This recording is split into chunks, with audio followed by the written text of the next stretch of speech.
The first assumption is terribly important, of course. Nuclear, chemical, and biological proliferation must be stopped, preferably reversed. Can anyone tell me who wins a nuclear confrontation? Nobody. Exactly. Those that aren't dead will wish they were dead. We need to understand, and we need to make certain that the entire world understands this terrible genie that we have unleashed. And it has got to stop here. And people say, well, it's just one more little nation. No, it stops here. But the other key assumption, because people say, oh, he's crazy. He's just a crazy man. He's not mad at all. He's a fine strategist. He understands what he is dealing with. He looks at the world and says, okay, these are the people that I can fool. These are the people that I can't. He is not suicidal. He's young enough to think, I've got a long time ahead of me and I want to enjoy it. He's more sybaritic than he is suicidal. It's a bad neighborhood that Korea lives in. The Korea itself has been a ping pong ball between China and Japan for centuries. But what happened in 1993 and 94 was the culmination of about 15 years of fine diplomacy. And we actually signed an agreed framework.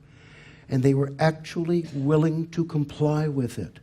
And they would not have had the capability to deliver nuclear weapons if, in fact, the United States had followed through on the agreed framework.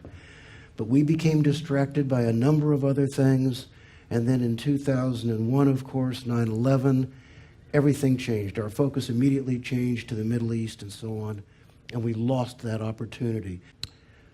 What is diplomacy? It's advancing the interests of your nation by convincing others it's in their interest to agree. There has to be a case of shared interest for diplomacy to actually work. Now, I know a lot of people seem to think that diplomats are people who go to tea parties and keep their little pinky out, and they sip tea and they talk to each other in hushed tones and they never try to offend anybody. That is nonsense. Diplomats are tough folk. The career diplomats that I have worked with closely over the years. Now, I started, I was a defense attaché in the nation of Burma. The charge I worked for was brilliant. I have many friends who are retired now ambassadors and senior folks in State Department. These are clear-headed thinkers, and they are trying to advance the interests of the United States. So the analogy that I use, State Department and Defense Department work truly hand in glove. So there should be an iron fist inside that velvet glove. This is not, my analogy is not all that different from Teddy Roosevelt's. Speak softly, but carry a big stick and let everybody know you got it. If all you have is an iron fist, you end up smashing too many bowls in china shops, and that tends to annoy the people who own the china shops, and they just might rise up against you. If you only have a velvet glove, waving a little velvet glove around ain't going to do nothing. Put an iron fist in the velvet glove, people understand. It's particularly the autocrats of the world. All they understand is strength. Madeleine Albright was a Secretary of State a few years back, and she actually said in a cabinet meeting, what's the use of having a big army like we do if you don't use it? The benefit of having a big army is that you never have to use it. If you have such strength that nobody wants to mess with you, that's the secret of not having to use your army. Keep them well trained, keep them ready to go. But for heaven's sakes, you do not waste human lives as if they're chess pieces on a board by saying, well, we have this big army, let's use it. It's not an amorphous thing. It's somebody's son, somebody's daughter, somebody's dad. That's why we need to be thinking in terms of an iron fist and a velvet glove. Can sanctions harm North Korea? I believe it can harm North Korea no more than the North Korean regime has already harmed its people. There's Pyongyang. That's it. Take a look at the difference between South Korea and North Korea. There's nothing left to harm. You don't want to harm those people anymore.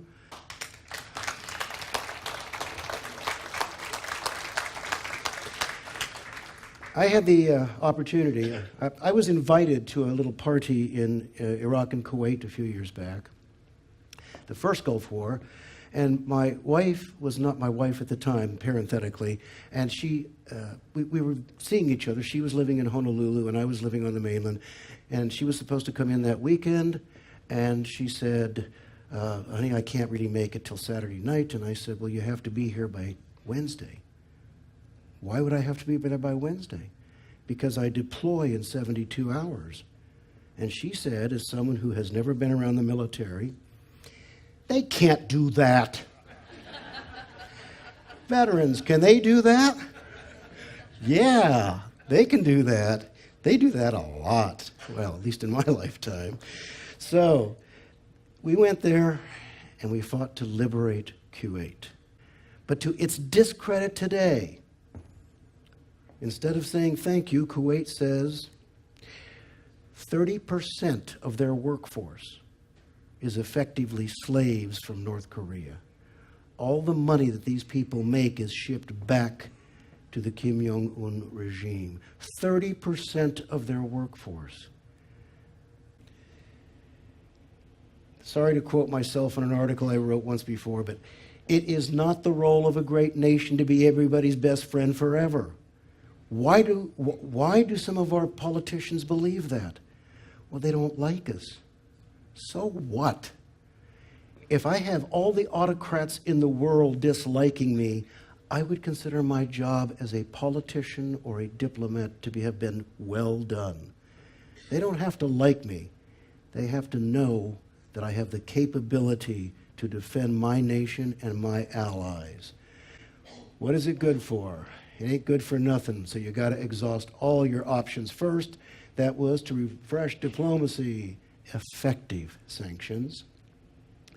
Make it worthwhile, make it worth their while for China and Russia to deal with North Korea. Let them be heroes. Who cares? The 3 C's. And failing that, I should chat about how the battle might unfold if entered into today. But our job is to think the unthinkable.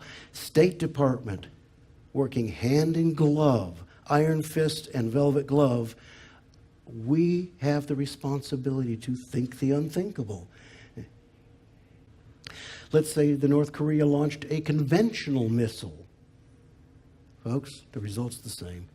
Regime change a given, Kim Jong-un gone, Korean military destroyed, DPRK does not exist. So and by the way, this is all accomplished without the U.S. ever having to resort to a nuclear weapon. The U.S. arsenal is such that we do not need to use nuclear weapons. We despise the very concept of having to use nuclear weapons. So we have devised bunker busters and concrete busters and weapons that will burrow underground for a classified level, but a long way underground before detonating. We've got all this. We would never have to resort to nukes. So what's the most likely? Kim Jong-un wants to survive. He understands he would not survive if he did any of the things he's saying he could do or might do. What's left? A North Korean army, and I underline the word army, attacking South Korea. The most likely strategy and the most deadly. This is the world's 4th largest army, right after the United States. Now, does anybody remember the last time we went to war with a different 4th largest army? That would be the aforementioned Gulf War. Iraq had the world's 4th largest army and 7th largest air force. And we were having to plan for that. However, numbers don't count.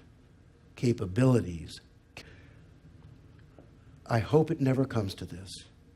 I hope that everything that we've talked about today will work so that we never have to see a war. I hope that somebody gets through to North Korea and tells them and reminds them and shows them this kind of information and talks about your fourth largest army isn't going to do you a darn bit of good. So, I leave you with this comment from Thomas Paine, and it's as true today as it always was, and that is, if there must be trouble, let it be in my day, that my child may have peace. So I thank you all very much. I'll stay for questions. Thanks.